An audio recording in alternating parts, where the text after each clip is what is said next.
Shalom Bapak Ibu. Selamat pagi buat kita dimanapun kita berada pada saat ini.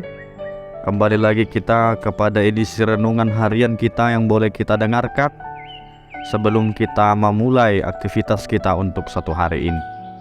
Untuk itu Bapak Ibu Saudara-saudari, mari kita satukan hati pikiran kita bersatu di dalam doa. Bapa kami yang di surga, terima kasih buat segala penyertaan Tuhan yang boleh kami rasakan sampai pada hari ini, sehingga kami boleh bangun dari tidur kami dalam keadaan sukacita, keadaan sehat dan kekuatan yang baru daripada Tuhan. Terima kasih buat segala rahmat-Mu untuk satu malam yang boleh kami lewati Tuhan. Engkau jagai kami. Sebentar kami Bapa datang ke hadapan-Mu untuk mendengarkan firman Tuhan yang boleh kami dengarkan pada pagi hari ini sebagai awal aktivitas kami untuk menjalani kegiatan kami satu hari ini. Buka hati pikiran kami Tuhan sehingga kami boleh mendengar firman Tuhan dengan baik dan firman-Mu boleh kami lakukan di dalam kehidupan kami pribadi lepas pribadi. Berfirmanlah Engkau sebab kami telah siap untuk mendengar. Hanya di dalam nama anak-Mu Tuhan Yesus Kristus kami boleh berdoa dan mengucap syukur. Amin. Bapak Ibu Saudara-saudari yang dikasihi Tuhan kita Yesus Kristus, firman Tuhan yang menyapa kita pada pagi hari ini Sabtu 29 April 2023 diambil dari Andung pasalnya yang ketiga ayat 26. Mertua ma manang ise nahohom maka lunguton hatuaon ni Jehovah. Ratapan pasal 3 ayat 26. Adalah baik menanti dengan diam pertolongan Tuhan. Demikian pembacaan firman Tuhan. Bapak Ibu Saudara-saudari yang dikasihi Tuhan kita Yesus Kristus, ada salah satu cerita yang datang dari seorang penjual mie gomak. Ada seorang penjual mie gomak yang sedang ramai diserbu oleh pengunjung atau pembeli untuk membeli mie gomaknya. Karena penjual mie gomak tersebut sendiri melayani banyaknya pembeli, tentu dia kewalahan di dalam melayaninya. Sehingga di dalam melayani pembeli satu persatu, si penjual mie gomak mengatakan kepada tiap-tiap pembeli untuk bersabar menunggu gilirannya. Walau dikatakan begitu, banyaknya pembeli dengan sifat-sifat yang beragam, yang diantaranya ada pembeli yang sabar untuk dilayani dan mendapatkan bagiannya, tetapi ada juga beberapa pembeli yang selalu bersungut-sungut dan tidak sabaran agar dia dilayani dan dapat mie gomak dari seorang penjual mie gomak tersebut. Nah Bapak Ibu Saudara-saudari, tentu kalau semuanya mengantri dengan sabar, bisa jadi penjual mie gomak akan dapat melayaninya dengan baik dan pelayanannya serta rasa mie gomak juga mungkin tentu akan baik pula. Tetapi karena desakan dari beberapa pembeli, tentu penjual mie gomak ini menjadi tidak fokus untuk menyediakan jualannya, sehingga resep-resep jualannya atau rasa dari mie gomak mungkin akan berkurang. Nah Bapak Ibu Saudara-saudari yang dikasihi Tuhan kita Yesus Kristus, dari cerita tersebut kita boleh membayangkan betapa repotnya dia, si penjual itu, untuk menjual jualannya. Nah kalau kita tarik dalam kehidupan kita sehari-hari, tentu Bapak Ibu Saudara-saudari ada beragam macam masalah yang datang silih berganti kepada tiap-tiap kehidupan kita. Nah, sering sekali masalah datang bertubi-tubi dan saling ingin mendahului, bagaikan tidak mau kalah untuk menyusahkan kehidupan kita. Belum beres masalah yang satu, sudah datang masalah yang baru. Kemudian begitu seterusnya. Bukankah masalah sering datang dengan cara seperti ini di dalam kehidupan kita? Kita jadi bingung harus menyelesaikan yang mana dulu.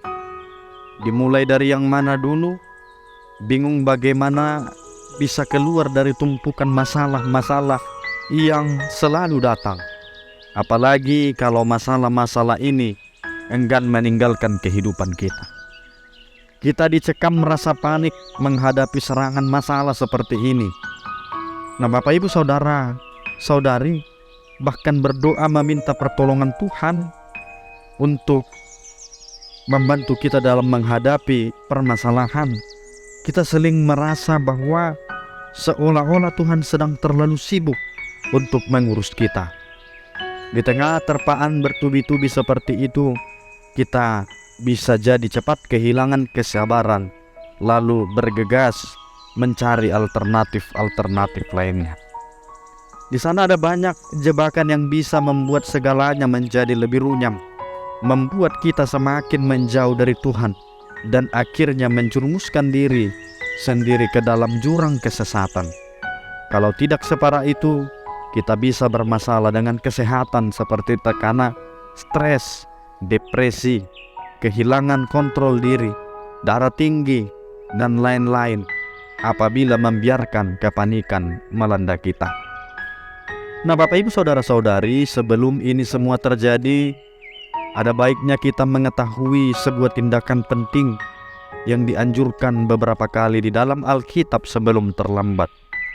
Daripada terus berteriak, mengeluh, mengadu, menangis, atau malah melakukan tindakan-tindakan yang didasari emosi hingga merugikan diri sendiri dan orang lain, ada baiknya kita turuti apa yang diajarkan menurut Tuhan, yaitu memilih untuk melakukan sebaliknya, mengambil waktu untuk diam.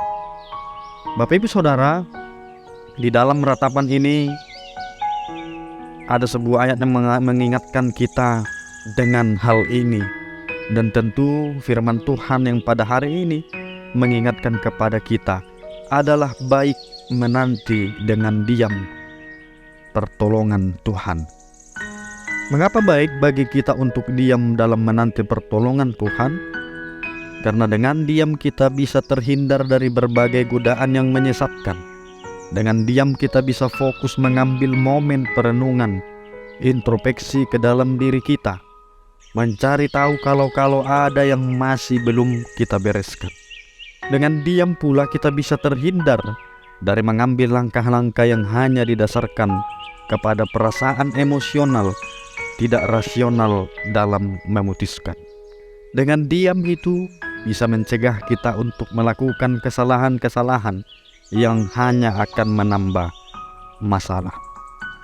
Nah, Bapak Ibu Saudara-saudari, jika dalam ratapan kita diingatkan oleh Yeremia, dalam Mazmur juga kita bisa mendengar langsung lewat suara Tuhan. Dikatakan di Mazmur 46 ayat 11, "Diamlah dan ketahuilah bahwa akulah Allah. Aku ditinggikan di antara bangsa-bangsa, ditinggikan di bumi." Nah, Bapak Ibu Saudara-saudari, tentu bukankah kita sering lupa kepada Tuhan ketika kepanikan sedang berkecambuk menguasai kita? Mari kita ambil jeda di dalam kehidupan kita sejenak, diam dan berhentilah. Lalu ajaklah pikiran dan hati kita kembali mengingat bahwa ada Tuhan yang berkuasa atas segala sesuatu, yang mampu melakukan segala sesuatu, bahkan hal yang paling mustahil sekalipun. Kembali mengingat janji-janji Tuhan yang begitu mengasihi kita, kuasanya yang ajaib yang mengatasi seluruh bumi. Nah, Bapak Ibu Saudara-saudari, masalah mungkin tidak langsung selesai. Pergumulan tentu masih akan terus berlangsung di dalam tiap-tiap kehidupan kita. Tetapi ada saatnya kita harus mengambil langkah tersebut sebelum kita mengambil langkah yang keliru.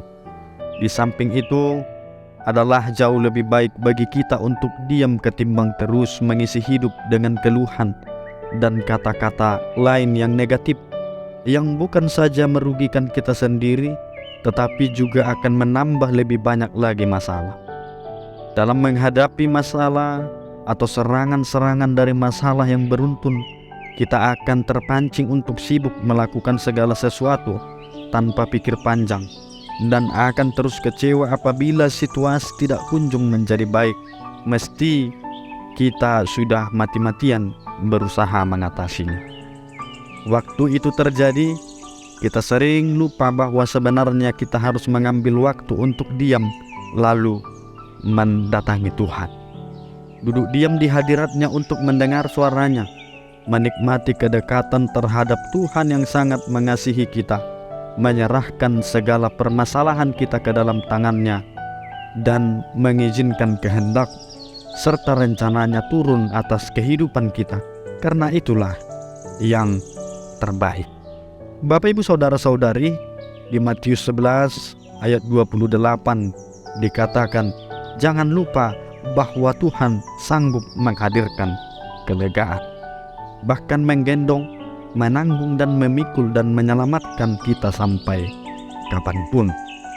Nah, Bapak, Ibu, Saudara-saudari, kita bisa lupa akan semua ini apabila kita terus terlalu sibuk di dalam kepanikan.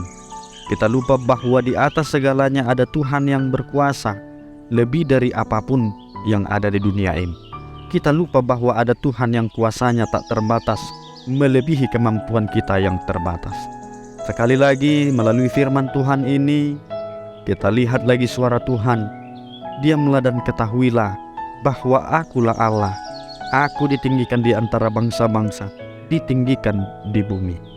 Dan resapi dalam kata-kata Yeremia adalah baik menanti dengan diam pertolongan Tuhan. Diamlah dan arahkanlah pandangan kepada Tuhan dalam menghadapi serangan masalah. Ketika badai menghadap dan menghantam, mudah bagi pikiran kita untuk merasa seolah-olah semua janji Tuhan seperti terasa sangat jauh dari jangkauan kita atau sangat lambat datangnya. Tetapi Bapak, Ibu, Saudara-saudari, mari harus kita ingat bahwa meski saat ini kita mengalami kekecewaan dari harapan yang belum juga kunjung tercapai, ada saat di mana kita harus menunggu disertai harapan yang tetap menyala-nyala di dalam kehidupan kita pribadi lepas pribadi. Terus menanti-nantikan Tuhan tidaklah pernah sia-sia. Ada banyak kuasa yang luar biasa yang disediakan Tuhan kepada anak-anak-Nya yang terus tekun menanti-nantikannya, seperti yang sudah kita bahas di dalam kepercayaan kita masing-masing. Nah, Bapak, Ibu, Saudara-saudari, sementara menantikan pertolongan Tuhan, jangan panik, tetaplah pegang janji Tuhan. Mari kita luangkan waktu lebih banyak bukan untuk terus berkeluh kesah dan menangis dalam doa-doa kita, tetapi untuk diam, menghampiri hadiratnya, memandang wajahnya dan mendengarkan suara Tuhan lebih lagi. Ingatlah bahwa sesungguhnya pengharapan itu adalah sau yang kuat dan aman bagi jiwa kita. Mari percayalah dengan setiap iman yang teguh hanya kepadanya, maka pertolongan Tuhan pun akan datang, yang akan datang bagai fajar menyingsing atau hujan yang menyejukkan. Bapak, Ibu, Saudara-saudari, mungkin jawaban Tuhan belum datang hari ini. Mungkin juga pada saat ini kita masih bergumul, tetapi pada waktunya, sesuai waktu Tuhan, segala yang terbaik akan menjadi milik kita. Dan Tuhan akan segera mengangkat kita, tepat seperti janji Tuhan yang tertulis di dalam Mazmur. Aku sangat menanti-nantikan Tuhan. Lalu Ia menjenguk kepadaku dan mendengar teriakku minta tolong. Ia mengangkat aku dari lubang kebinasaan, dari lumpur rawa. Ia menempatkan kakiku di atas bukit batu, menetapkan langkahku. Dari Tuhanlah datangnya segala pertolongan, bukan dari yang lain ataupun bukan dari dunia ini. Jadi mengapa kita tidak mengarahkan pandangan kita hanya kepada Tuhan? Kita tentu boleh terus berusaha Tetapi mari Bapak Ibu doakan terus langkah-langkah yang kita ambil, bawa kepada Tuhan, dengar suaranya dan lakukan tepat seperti apa yang Dia katakan. Itu hanya bisa kita lakukan apabila kita tetap tenang dan mengambil waktu untuk diam. Percayalah, Tuhan tidak pernah kekurangan cara untuk melepaskan kita. Mari kita hidupi firman Tuhan, kita fokuskan segala kehidupan kita hanya di dalam nama Tuhan. Selamat beraktivitas, Tuhan Yesus memberkati. Amin, kita berdoa. Terima kasih Bapa di surga buat sapaan firman Tuhan yang boleh kami dengarkan pada hari ini, yang menguatkan kami di dalam setiap kehidupan kami, yang dimana melalui firman Tuhan ini Engkau berikan satu harapan kepada kami. Ada Tuhan yang selalu hadir di dalam setiap kehidupan kami, baik itu di dalam setiap sukacita maupun di dalam setiap pergumulan yang boleh kami lakukan. Untuk itu Tuhan, ajar kami untuk selalu setia dengan Tuhan dan melakukan firman Tuhan, menghidupi firman Tuhan di dalam kehidupan kami. Bapa di surga, terima kasih. Berkati setiap aktivitas kami yang boleh kami jalani untuk satu hari ini. Kiranya Tuhanlah yang selalu memberikan kebijaksanaan kepada kami. Berkati setiap kehidupan kami ya Tuhan. Hanya di dalam nama anak-Mu Tuhan Yesus, kami berdoa dan mengucap syukur. Amin.